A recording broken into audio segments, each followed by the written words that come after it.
رفیع بھائی نے سوال کیا ہے کہ سورہ نماز میں فرض کی تیسری رکعت میں اگر ہم سورہ فاتحہ کے بعد تسمیہ پڑھ لیتے ہیں تو کیا سجدہ سہو کی ضرورت ہے یا نہیں؟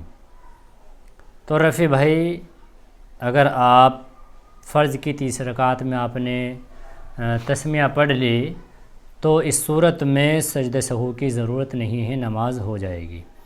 دوسرا سوال یہ ہے رفیع کا کہ تشہد میں انگلی کہاں اٹھانی چاہیے اور کہاں گرانی چاہیے؟ تو تشہد میں لا الہ پر انگلی اٹھانی چاہیے اور الا اللہ پر انگلی گرا دینی چاہیے، یہ حکم ہے۔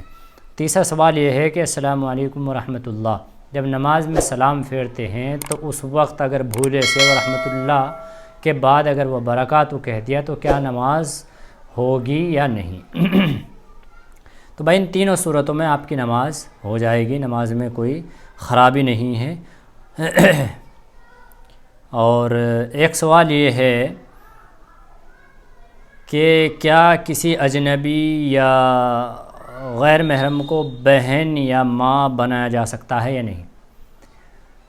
تو بھائی اجنبی تو اجنبی ہے یار، اتنا ذہن تو آپ کا بھی کام کر سکتا ہے میرے بھائی۔ کیا نام ہے آپ کا؟ اچھا عالم بھائی، تو اتنا کام تو آپ بھی کر سکتے، سوچ سکتے ہیں کہ جو اجنبی ہے وہ تو اجنبی ہے نا، جو غیر محرم ہے وہ غیر محرم ہے، وہ ماں اور بہن کس طرح بن سکتی ہے؟ نہیں بن سکتی ہے، فالتو کی بکواس ہے، یہ خواہ مخواہ کی غلط فہمی ہے، یہ ذہن کی غلاظت ہے اور کچھ بھی نہیں ہے اس طرح سے بہن بنانا اور ماں بنانا۔ بھائی وہ اجنبی ہے، وہ غیر محرم ہے۔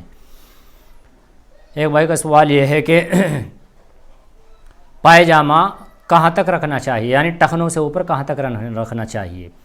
تو بھائی پائجامے کے لیے یہ حکم ہے، اللہ کے نبی صلی اللہ علیہ وسلم کا جو معمول تھا اور حدیث پاک کے اندر آتا ہے، حضرت عبد الرحمن رضی اللہ تعالیٰ عنہ بیان کرتے ہیں کہ اللہ کے نبی صلی اللہ علیہ وسلم نے ہمیں بھی تاکید فرمائی اور آپ خود بھی نصف پنڈلی تک اپنا کپڑا رکھتے تھے، اور یہی حکم ہے کہ ٹخنوں سے اوپر اور آدھی پنڈلی تک آپ چاہے رکھ سکتے ہیں۔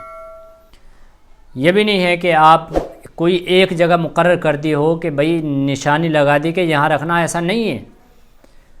آپ ٹخنوں سے اوپر اور آدھی پنڈلی تک، نصف پنڈلی تک جہاں بھی چاہے رکھ سکتے ہیں، لیکن ٹخنوں سے نیچے نہیں ہونا چاہیے۔ ٹخنوں سے نیچے اگر آپ پہنچاؤ گے تو وہ گناہ کبیرہ ہو جائے گا، وہ حرام ہے۔ اللہ کے نبی صلی اللہ علیہ وسلم نے سخت منع فرمایا ہے ایسے لوگوں سے، بلکہ متکبر بھی کہا گیا ہے ان لوگوں کو۔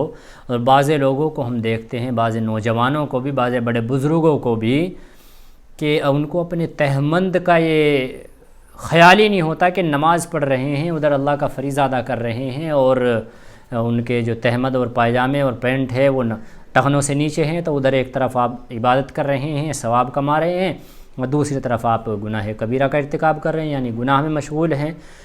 تو نماز میں بھی اور نماز کے علاوہ بھی ہر وقت میں مسلمان کے لیے ضروری ہے کہ اپنے پائجامے کو، اپنے تہمند کو اپنے ٹخنوں سے اوپر رکھے، اور آدھی پنڈلی تک جہاں چاہے وہاں رکھ سکتے ہیں، نصف پنڈلی تک بہتر ہے کہ نصف پنڈلی رکھ لیا جائے، لیکن اس کا خیال ضرور کیا جائے، خاص کر ہمارے بزرگ، ہمارے نوجوان پینٹ پہننے والے ہو یا پائجامہ پہننے والے ہو، اپنے ٹخنوں سے اپنے کپڑے کو اوپر رکھو، اس سے آپ کے جو گناہ کبیرہ ہے آپ اس سے بچ کر رہیں گے، نہیں تو خواہ مخواہ میں مفت میں گناہ کبیرہ کا ارتکاب ہوتا رہتا ہے۔